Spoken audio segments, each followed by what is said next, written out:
YCP వెన్నుపోటు దినం కార్యక్రమానికి జనం నుంచి అద్భుతమైన స్పందన లభించిందన్నారు మాజీ మంత్రి అంబటి రాంబాబు. వెన్నుపోటు దినం కార్యక్రమాన్ని అడ్డుకునేందుకు పోలీసులు యత్నించినా దాన్ని అధిగమించి ప్రజలు సక్సెస్ చేశారనే విషయాన్ని కూటమి ప్రభుత్వం గ్రహించాలన్నారు. ఇప్పటికైనా చంద్రబాబు పాలన గురించి ఆలోచించాలని హితవు పలికారు. తాడేపల్లిలోని వైసీపీ కార్యాలయంలో ఆయన సమావేశం నిర్వహించారు. కూటమి ప్రభుత్వం ఏడాది పాలన మోసపూరితంగా ఉందని వైసీపీ వెన్నుపోటు దినం నిర్వహించామని చెప్పారు. వైసీపీ వెన్నుపోటు దినం కార్యక్రమానికి జనం నుంచి అద్భుతమైన స్పందన లభించిందన్నారు. వెన్నుపోటు దినం కార్యక్రమాన్ని అడ్డుకునేందుకు పోలీసులు ప్రయత్నించగా ఏడాదిగా వైసీపీ నాయకులు కార్యకర్తలు వందలాది తప్పుడు కేసులు పెట్టి వేధించారన్నారాయన.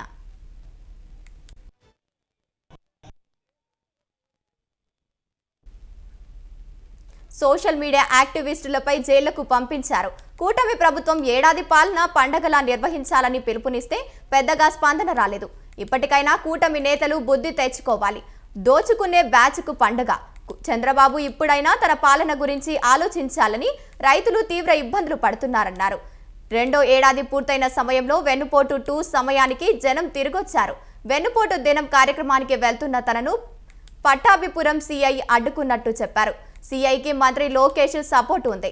బెదిరించి భయపెట్టాలని చూశారు. అనివార్య పరిస్థితుల్లో ఎదురు తిరగాల్సి వచ్చింది.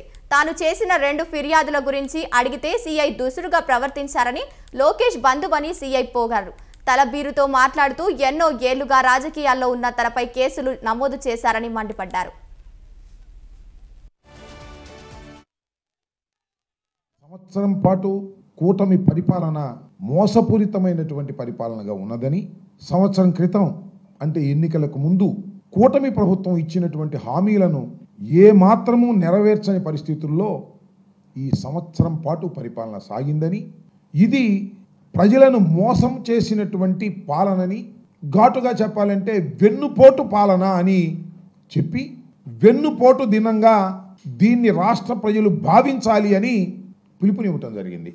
దానికి ప్రతి నియోజకవర్గంలోనూ 175 నియోజకవర్గాలు ఉన్నటువంటి ఈ రాష్ట్రంలో ప్రతి నియోజకవర్గంలోనూ 4వ తారీఖున నిరసన ప్రదర్శన చేసి కలెక్టర్లుంటే కలెక్టర్లు, ఆర్డీఓలుంటే ఆర్డీఓలు, ఎంఆర్ఓలుంటే ఎంఆర్ఓలకి ఈ వెన్నుపోటు దినాన్ని పురస్కరించుకొని తెలుగుదేశం పార్టీ చేసినటువంటి అప్రజాస్వామిక విధానాల పట్ల ఒక మెమోరాండాన్ని సమర్పించవలసిందిగా పిలుపునివ్వటం జరిగింది. మేము కూడా ఆశ్చర్యపోయాం. నిన్న రాష్ట్రంలో నలుమూలల 175 నియోజకవర్గాల్లోనూ ఒక మాచర్లో మాత్రం పోలీసులు ఓవర్ యాక్షన్ చేసి కొంత ఇబ్బంది పెట్టేటటువంటి పరిస్థితి చేశారు. కారణం ఏంటంటే అక్కడ మా ఇన్ఛార్జ్ ఒక ఫాల్స్ కేసు పెట్టడం వల్ల ఆయన అందుబాటులో లేకపోవటం వల్ల అక్కడ కొద్ది ఇబ్బంది అయింది.